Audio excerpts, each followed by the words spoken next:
Welcome to Tackle Fanatics TV, and in this episode of TFTV, you get a chance to check out the Fox Challenge.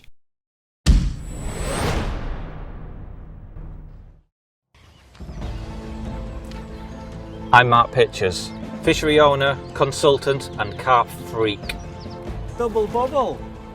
Big pits, tiny ponds, day tickets, club lakes, syndicates, I've fished them all. Let's turn up for the books. I love the peace, the tranquility, the anticipation and the thrill of the chase, but ultimately it boils down to one thing, a carp in the bottom of a landing net. High five.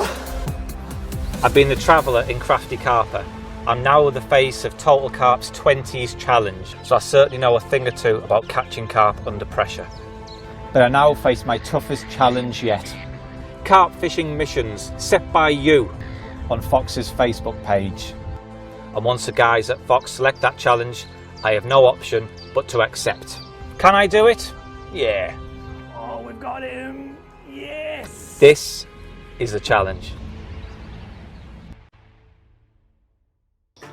Hello carp freaks and welcome to my second challenge. The response has been absolutely incredible. We've more than doubled the number of suggestions we got last time round. One of my favourites actually was from Adam Snowden, and he actually wrote to me on my personal page and followed up with a private message, so he's certainly very keen, and he said, can I do the entire session naked? No, but I'll send you a few photos to keep you happy. But the one we did go for in the end was by Carl Smith, and he asked if I could catch a carp off the bottom, in the middle on a zig, and off the top. Now quite a few of you actually wrote in with that suggestion, but Carl specified that all the fish had to be mid-doubles or bigger. So with that in mind, I decided to come down to one of the most popular day-ticket waters in the country, and that's Linear Fisheries. The reason I picked here is just because there's a number of lakes. If the fish aren't perhaps playing ball on one lake, we can move around to another and hopefully find a few feeding fish. Now the conditions aren't good at all. I mean, back home in Yorkshire, there's forecasts of torrential rain, flooding, strong winds. I mean, catching fish on the surface in conditions like this, it ain't gonna be easy, let's face it. But I've come here to Oxley's Lake. As I drove down the track, I saw one of the swims was free on the end of the island. Literally did a handbrake emergency stop when I saw it was free. Ran in the peg with a couple of buckets, sat down for 5-10 minutes, and I've already seen quite a few fish showing. So I'm actually quite confident we can get fish on the bottom and a fish on the zig sorted, and that just leaves the monumental task of catching one off the top. Let's see how it goes, eh?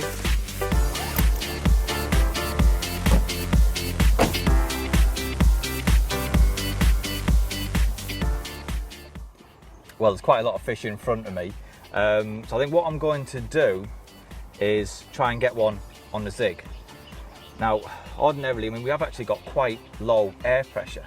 I mean, really, it's not crying out for fish in zigs, but obviously, we've got to pass this challenge. But there is quite a few fish showing, quite a few fish rolling. I think there is actually a good chance of nicking one.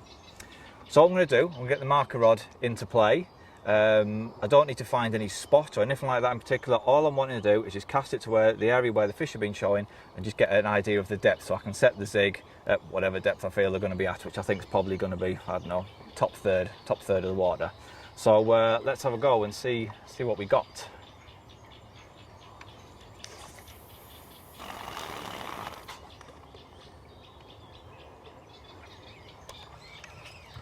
Always make sure your spool's at the bottom of the shaft when you're doing this, otherwise you lose a couple of inch or an inch or whatever.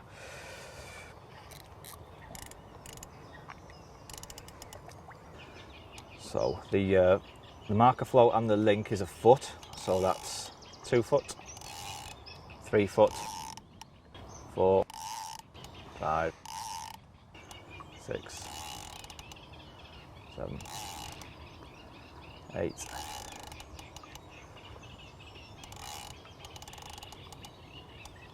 10 foot, exactly 10 foot.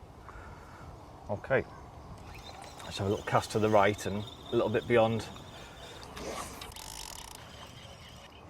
I've had a few more casts around with the float, and as you'd expect when we fishing near an island, that the bottom does slope up, and in the space of a rod length it shelves from 11 to 8 feet. So it's quite nice really to have that sort of variation in depth. I can cover a bit more ground if you like. And what I'm going to do, I'm going to tie up a few zigs at a few different depths and start bombing a little bit of bait over the top, I think. And there's a few fish still in the area, so let's get cracking.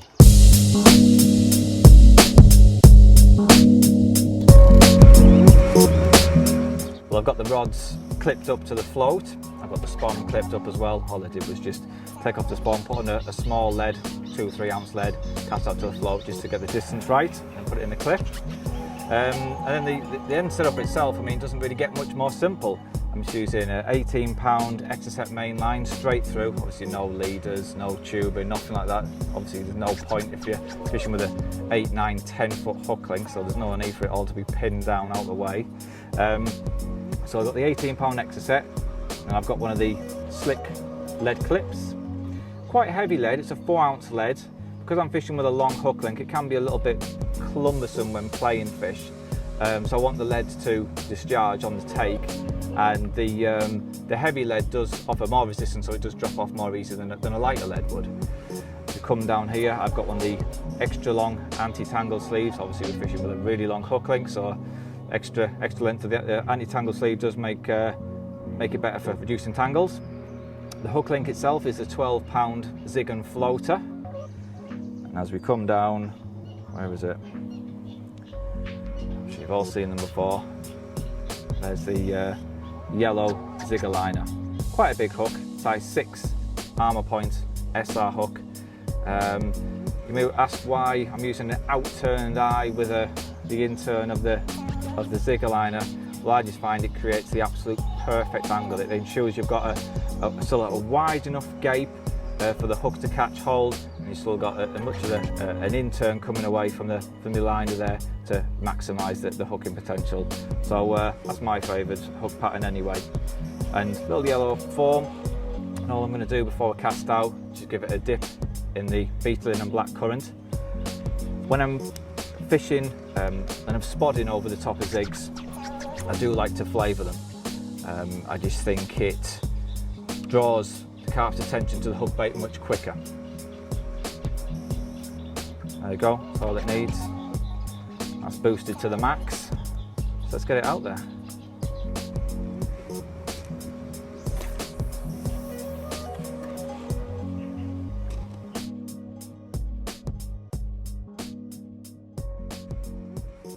Well, I've got 2 rods out there now.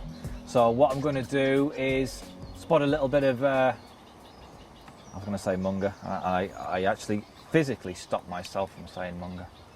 I'll start again.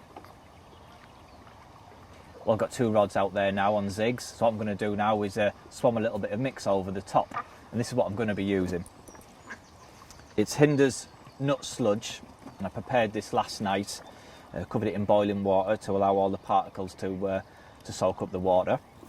And to this I've added some sweet corn. The reason I put that in is I'm fishing with little yellow Zigger liners, so I want a few yellow large food items falling through the water. Now, I mean, it's a good mix as it is, but I like to make it a little bit better, give it a bit of pimpage. So I'm going to add some mainline Cloud 9 ground bait, and just as the name suggests, it really does make a really attractive cloud. Has a lovely fruity aroma as well. I'll mix that in.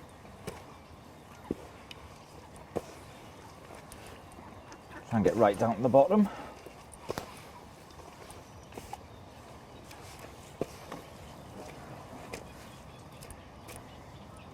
Nice and stodgy. And to make it even more milky, I add milk, funny enough. This is just the evaporated milk. Full tin of that going in.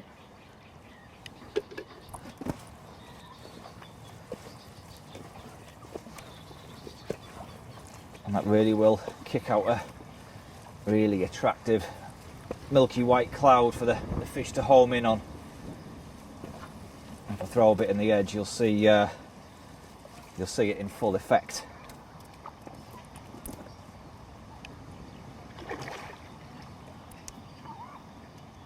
That's good to me. Right.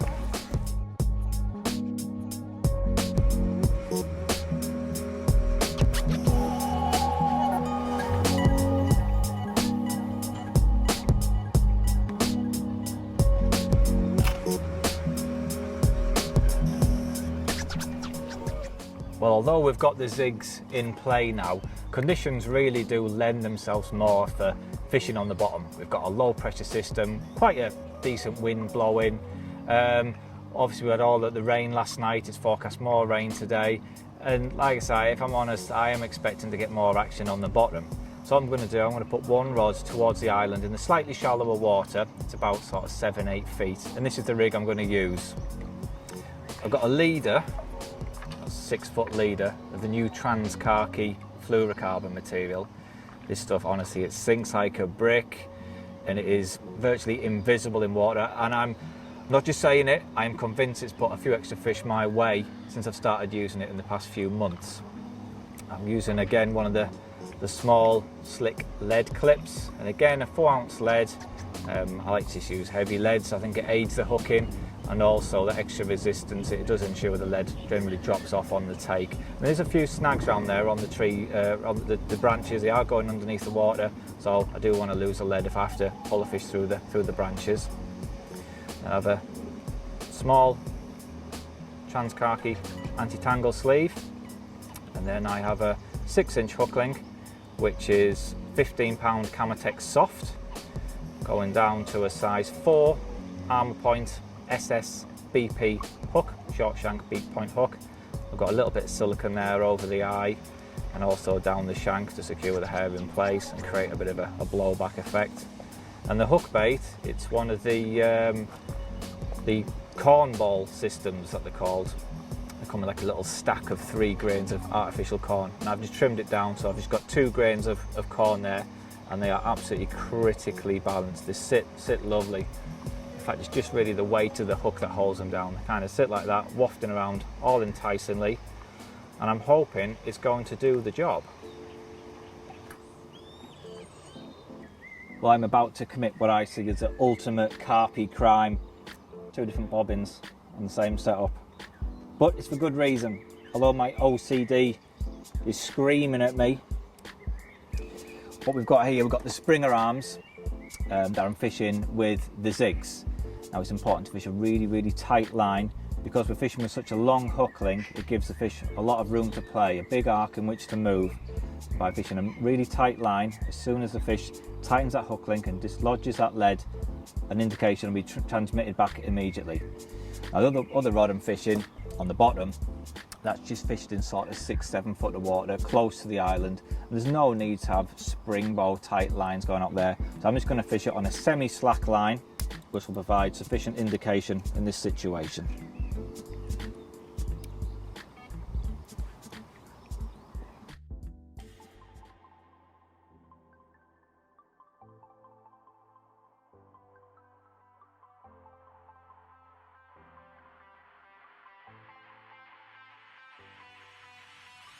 That didn't take long. It's been 5 minutes, perhaps, since I spotted out some bait over the bottom rod. Where are you going? On the way. I think I need to do a bit of a manoeuvre.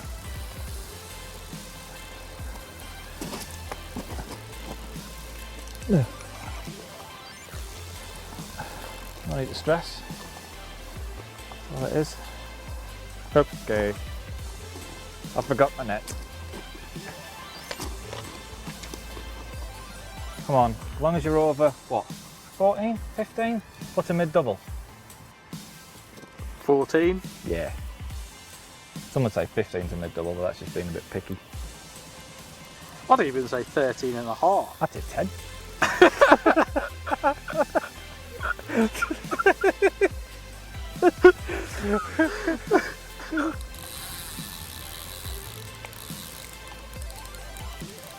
Okay, well, I just had a proper look at the fish for the first time. I got a bit of a glimpse of it when it was about 30 yards out into the lake, and I could see that it was a common. And I don't mind admitting my bum was twitching a bit, because there is a 48-pound common in here. But it ain't that one. It's just a very, very angry mid-double. But he'll do, if we can get him in.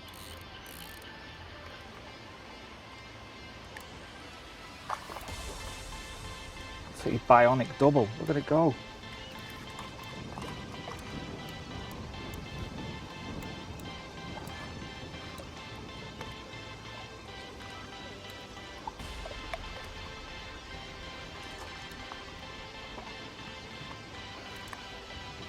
Right, come on, stop it now. There he is. See the corn, he's poking out the corner of his mouth. Let's come off. And that's the bottom rig done. Very nice. How big is he? Yeah, I think we can say that's a mid-double. Don't you, Mr. Cameraman? He's a mid-double. Excellent. Nice. Let's get the mat out and have a closer look at him. And here we are, we're off the mark. Nice common, about £15, which means the bottom rod is past. All that's left for me to do now is get one on a zig and then one on the surface. Wasn't going to be easy, but it's not going to be easy. But getting this fish early doors puts me in a lot better contention than it did 10 minutes ago.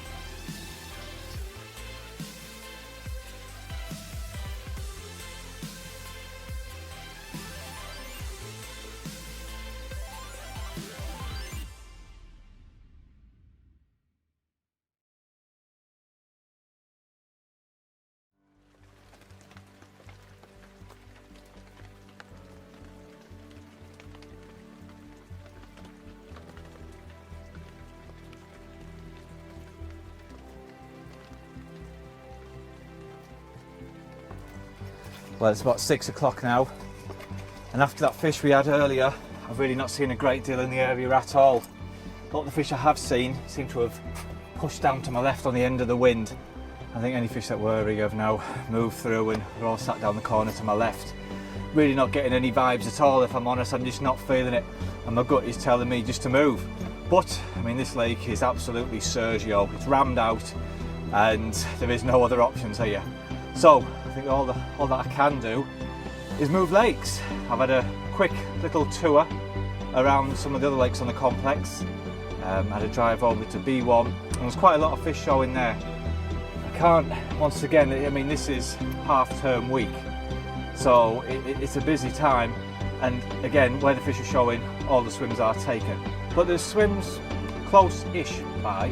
A few fish are getting caught. It does seem to be fishing better than here on Oxley's. So I'm going to bundle the kit in the van as quick as I can, dash around there, and hopefully we'll get one on a zig before dusk.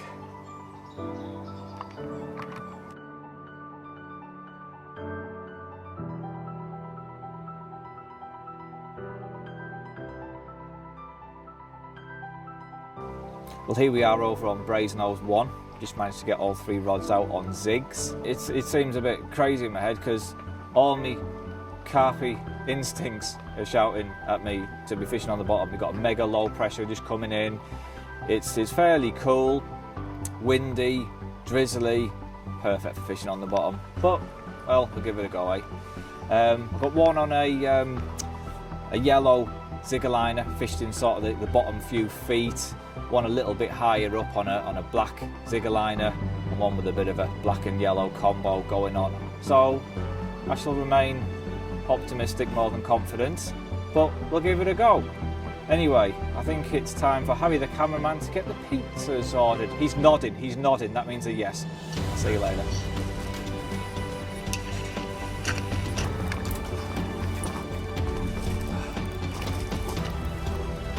That didn't take long, did it?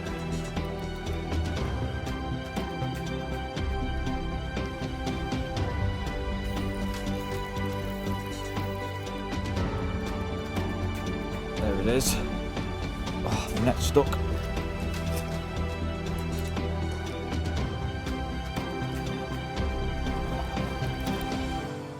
Come on. Yes! Oh. Oh, relief, you wouldn't believe it. Oh, it's not a bad one.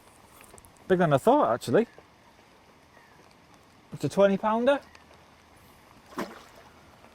Oh, you would not believe the relief, I can tell you. 2 out of 3 complete. Let's get them floaters out.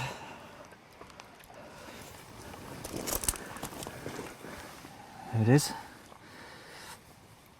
Little yellow zigger liner that did the job.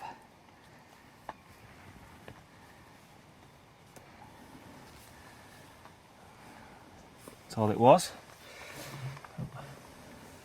Well, the last time you saw me, I was just saying how perfect conditions look for catching fish on the bottom. And then off it rattles on the little yellow zig, just to make me look an absolute fool. But I'm not exactly bothered. This weighed 23 pounds, 10 ounces. So that's 2 challenges now, ticked, 2 tactics, methods ticked off the list, which just leaves us with the monumental task of trying to catch one on a floater. But for the time being, I'm quite happy with this one.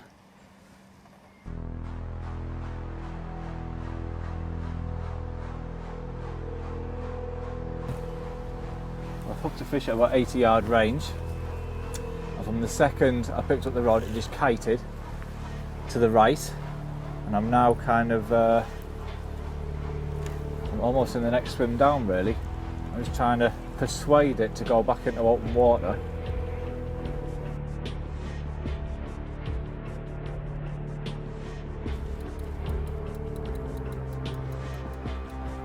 Well, I like to pass my rod over through the trees and the bushes, and I'm now in the peg next door. This fish hasn't been cooperative from the start really. Harry the cameraman, he's ran back and got my net from my original peg. Well, I've got a little bit of a confession to make here. After I caught that fish on a zig, I've got to be honest, I wasn't overly content with that 15 pounder that I caught on the bottom earlier. So what I did, instead of putting that zig back out there, I swapped it over for the same bottom bait rig you saw me using over on Oxley's, and this is what's rattled off.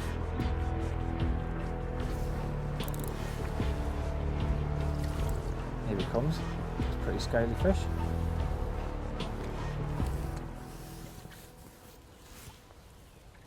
Yes.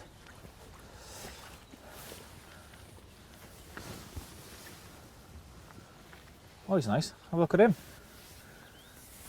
Oh, might be a bit bigger than I thought actually. Have a look at that. Proper pretty scaly fish. Have a look at that one then. That really is a very nice looking fish. It's definitely the best looking fish of the session so far. And as I hold him, I'm beginning to wonder if it might be a bit bigger than I thought. But then I haven't had anything to eat all day, so maybe I'm just a bit malnourished and a bit weak. But I want to give him a quick weigh. I reckon he's got to be high doubles. Might have even been a bit bigger before spawning. Zeroed the sling already.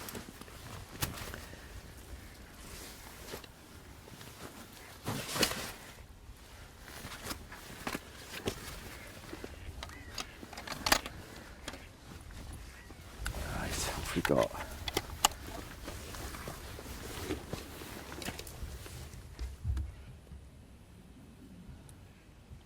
$18.5. I'll do. Not quite a 20, but doesn't matter, does it? It's an improvement on the last fish we caught on the bottom. I think what I'm going to do tonight, I might just persevere with the bottom baits and see if I can catch one a little bit bigger.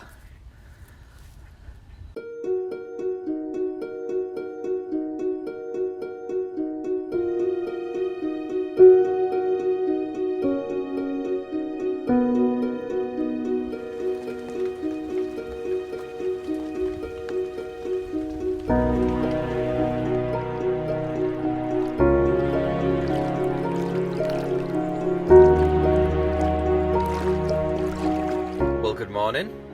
It's been quite an eventful night. I had 3 bites. Absolutely chucked it down last night. I got soaked every time. I had 2 fish around mid upper doubles, along with a 3-pound roach. which was I was not expecting. But Harry, the cameraman, is still kind of like foaming at the mouth with anger that I didn't wake him up for him to see it and film it and take pictures, but it wasn't a challenge that was set, so I didn't bother. But I'm looking at the conditions out there now. The wind's really picked up. The weather today is for heavy torrential rain. And yeah, we've got to catch one off the top, so that'll be fun. In fact, I would probably go as far as saying, if I do catch one off the top today, I'll give Adam Snowden his wish and do the rest of this film naked. So don't worry, I think we're all safe there. But I think what I'm going to do now is kind of sod the challenge off, really, and set myself my own mini challenge of getting a 20-pounder off the bottom. I've had a few fish on the bottom. We had the 18.5 last night, couple of mid doubles through the night. But if I can get a 20 off the bottom, at least then we'll add one off the bottom, one in the middle, and then just got to get one off the top. So who knows? Let's see. See you soon.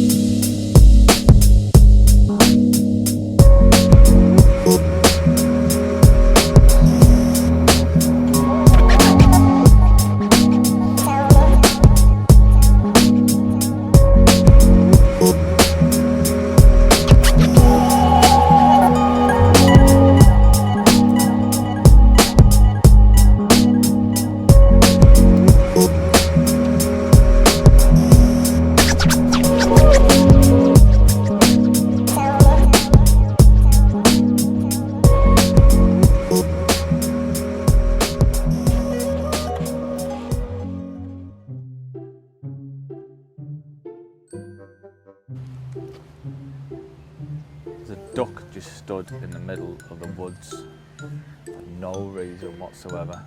How random is that?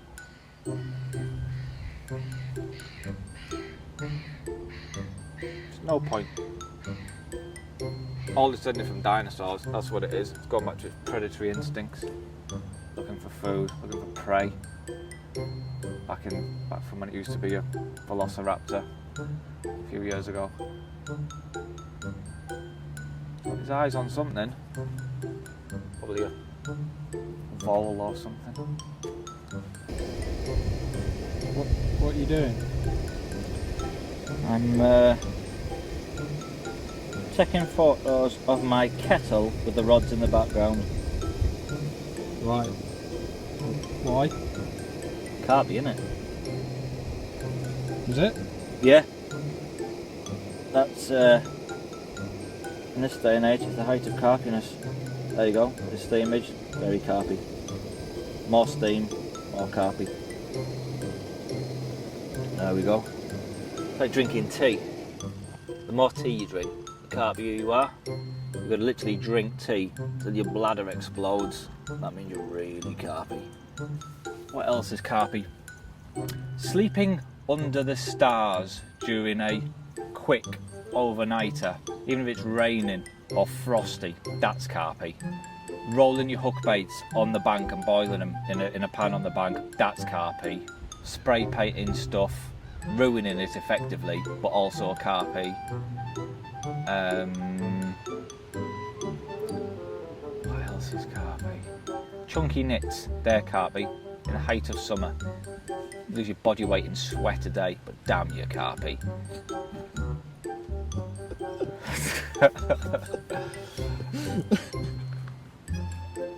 Trying to catch one on the top and there's really no point or need.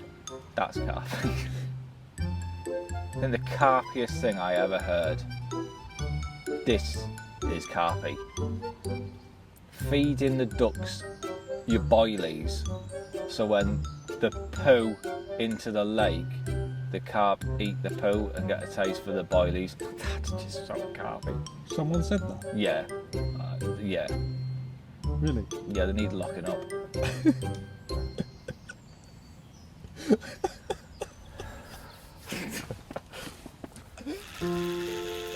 Well, it's been a pretty unrewarding few hours.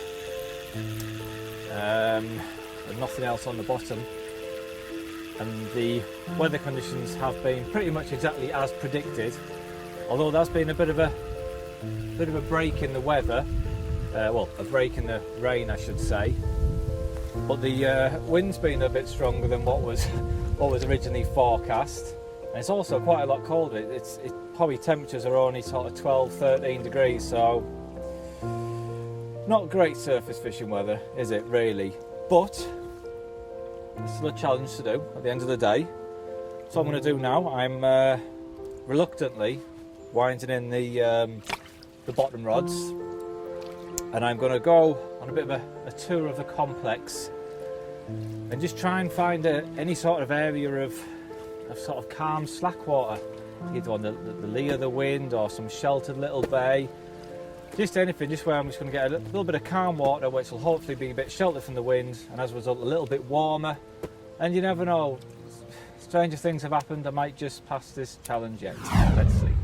I've just arrived at the top end of Brasenose 2 Lake. Never actually fished this lake before, so I don't really know a great deal about it. But what I can see is obviously the wind is smashing down the opposite end of the lake, right at the far end where it narrows up into a little bit of a bay. There is an area of slack water. There's a little bit of weed present as well, so I'm guessing it's a bit shallower. I really don't know, but I'm guessing it's a bit shallower up here. And I think it probably is going to be our best chance of getting a fish off the top. It's not warm. I've drove down here. The temperature on the car, on the van, is reading 13 degrees, so not exactly tropical. But I think that if there is going to be any fish willing to take a floater, it will be up here on the back of that wind. So what I'm going to do now, I've got a bucket of floaters here, and I'm going to sex them up a bit. Right, so what I'm going to do is just use some sunflower oil. And all I do is just pour it over the floaters, and I'm using a mixture here of small biscuits. There's cat biscuits, tiny floating pellets, little tiny puppy dog biscuits as well. And the reason I'm using these little tiny pellets is just obviously if I'm going to be spomming them out, the amount of floaters in that one spom will cover such a big area. It'll hopefully attract more fish than if I was to spom out, say, normal dog biscuits or a standard size pellets. So just more floaters covering a wider area, hopefully providing more attraction. And the idea of the sunflower oil is the floaters really do emit a very oily slick. So I can see whereabouts the floaters are in the swim at all times. I can see where they're drifting. I know if they've gone out the swim, if they catch the ripple and move too far, I know when to top up again. So I've got a nice steady stream of floaters going through the swim. Now the reason I use the sunflower oil, I prefer vegetable-based oils to coat the floaters in rather than fish oils. Personally, I think they're a little bit more viscous, and as a result, if the water isn't particularly warm, I think you get a bit better slick leaking off rather than with a fish oil, which can, I wouldn't say congeal, but it's just a little bit thicker, and as a result, you won't get the slick. Right, so in that goes.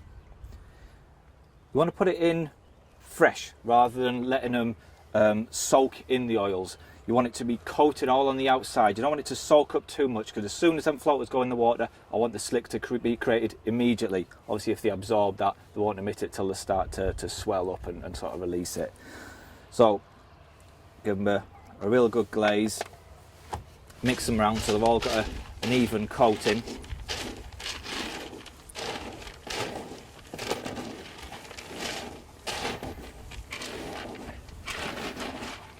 Get right to the bottom of the bucket,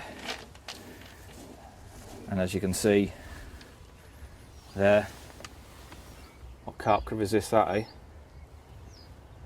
That's good to me. So let's get to work and give it a go.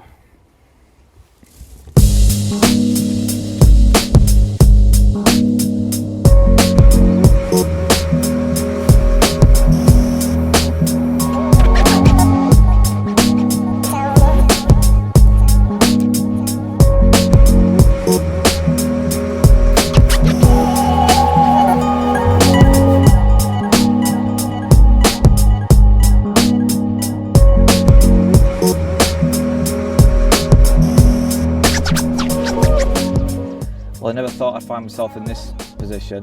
Miraculously, there was actually a few fish prepared to have a bit of a feed on the surface, but not really enough for me to start thinking about breaking open the champagne just yet. Every spot mixers that I put out there, they're only taking 1, 2, maybe 3 biscuits, and then that's it. You won't see another fish for another 5 minutes. So they're not really feeding aggressively or confidently enough to even warrant getting the rods out of the banter, to be honest. But it is looking promising. I never thought we'd even be able to get a fish feeding on the surface. It's still only fairly early. It's late morning. So as we move into the afternoon, hopefully the temperature will just rise by a degree or a couple of degrees, just anything. It might just make them just be a bit more inclined to have a bit of a proper feed on the top. So fingers crossed, let's see.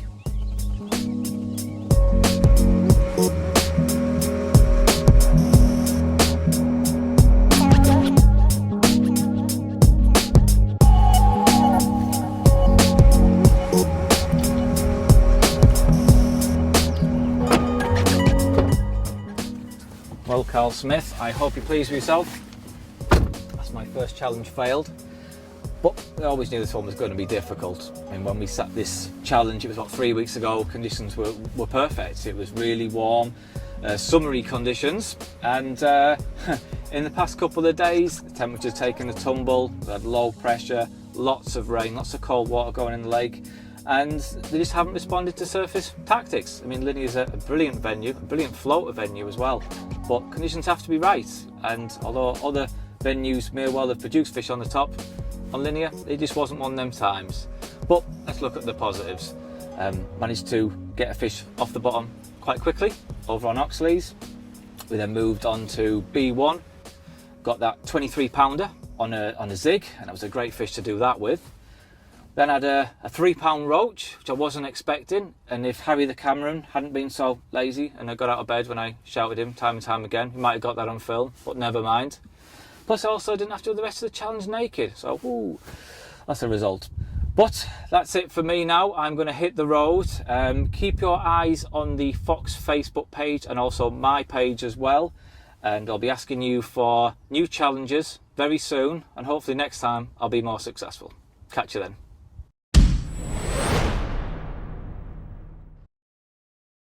You've been tuned into Tackle Fanatics TV, and many thanks for watching. Tackle Fanatics stock a huge range of fox tackle at the best prices in the UK.